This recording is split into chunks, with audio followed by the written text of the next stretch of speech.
There's a lot of excitement in the air, and a lot of Republicans are happy that they've retaken the House, and they're still looking to Kevin McCarthy for their leadership. This is the same Kevin McCarthy that apparently used FTX crypto to fund anti MAGA campaigns across the country, and is probably a reason why this whole red wave didn't happen.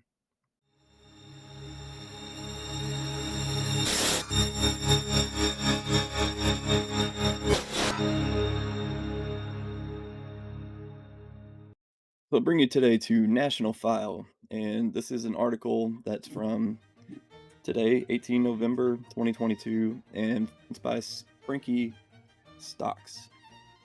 Pretty sure that's how that's pronounced. McCarthy used FTX cash to defeat conservatives in 2022. McCarthy used left wing oligarch money to fund a secretive anti MAGA campaign within the GOP to protect his establishment speaker ambitions. GOP establishment leader and Speaker of the House pretender Kevin McCarthy used FTX cash to defeat conservatives in 2022 as the corrupt, globalist tied crypto exchange funded the establishment wings of both parties.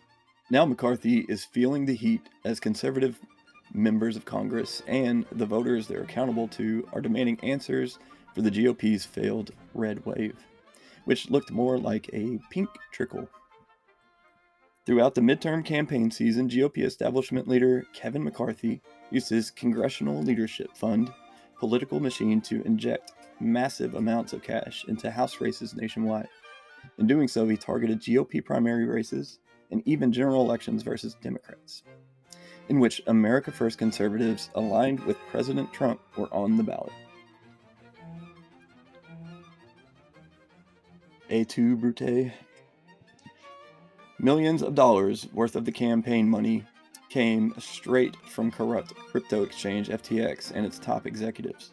Along for the ride on McCarthy's scheme were GOP lobbyist Jeff Miller, described as one of McCarthy's closest friends, and Brian Walsh, an establishment strategist who McCarthy brought in to take down Madison Cawthorn after the young Republican blew the whistle on DC drug abuse and Capitol Hill pervert parties. As they often do over a month ahead of the 2022 primaries, the Washington Post, notoriously used for decades as a uniparty communication rag, openly admitted that McCarthy was using left wing oligarch money to sway the GOP field in favor of his establishment agenda. Conveniently for McCarthy and the establishment, the piece wasn't published until after the last of the GOP's nominating primaries had ended. McCarthy, the Post reported in their September piece, led a secretive anti MAGA campaign within the GOP using the party's oligarch funded pocketbook to systematically weed out GOP candidates who could either cause McCarthy trouble if he becomes House Speaker or jeopardize GOP victories. Most of the money, millions of dollars, reported to the Post came from Ryan Salam, an executive at cryptocurrency exchange FTX.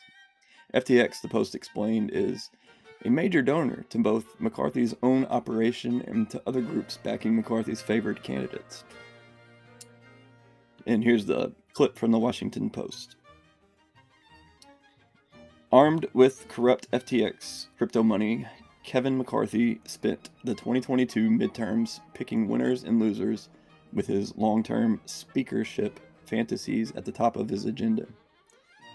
America First candidates and others who couldn't be controlled by the establishment or, more importantly, couldn't be bribed into supporting McCarthy for Speaker were sold down the river.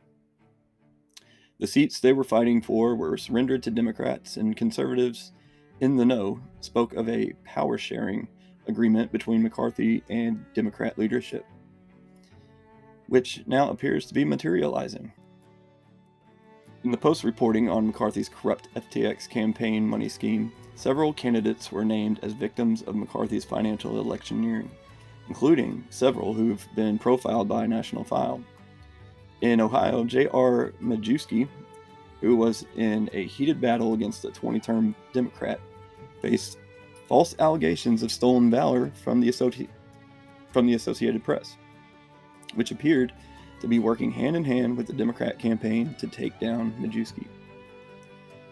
Even after National File publicly proved, with the help of Majewski and his fellow veterans, that he had in fact served in Afghanistan in support of the war on terror, McCarthy and the establishment refused to support their own party's nominee, ultimately leading to a Democrat win on Election Day. McCarthy used similar tactics against other candidates he didn't like throughout the primary and general election seasons, including notables like Jerome Bell, Laura Loomer, Anthony Sabatini, Joe Kent, and Carl Palladino. Quote, "Everything is happening behind the scenes, but obviously that is what the money shows," Sabatini of Florida said. "They don't want a conservative to win, they want a brainless, spineless robot." Exactly.